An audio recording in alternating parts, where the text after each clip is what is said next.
una mesa para todos. Chile, una patria donde todos podemos estar. Chile, una mesa para todos. Chile, una patria donde todos podemos estar. Cristo Señor y Rey del universo, del cielo y de la tierra y Chile entero. Señor de norte a sur, de la pampa y el mar, de las montañas, ríos y lagos, de los campos y valles, tú eres Señor. De las montañas, ríos y lagos, de los campos y valles, tú eres Señor. Chile, una mesa para todos. Chile, una patria donde todos podemos estar.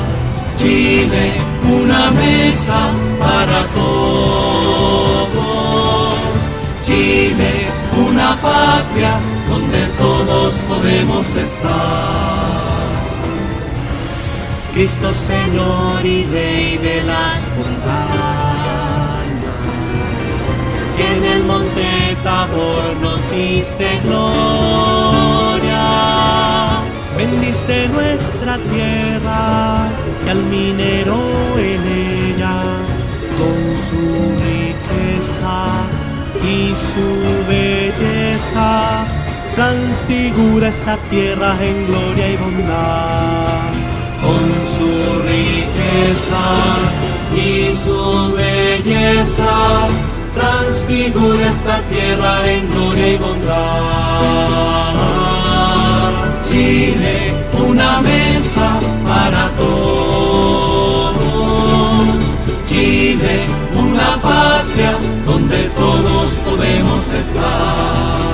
Chile, una mesa para todos. Chile, una patria donde todos podemos estar.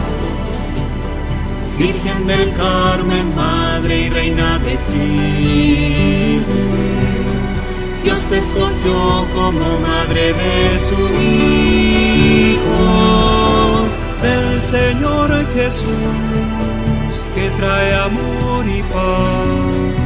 Virgen del Carmen, Reina de Chile, salva a tu pueblo que clama a ti. Virgen del Carmen, Reina de Chile, salva a tu pueblo que clama a ti.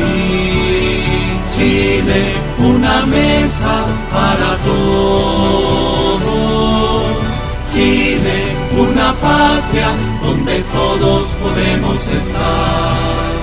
Chile, una mesa para todos. Chile, una patria donde todos podemos estar.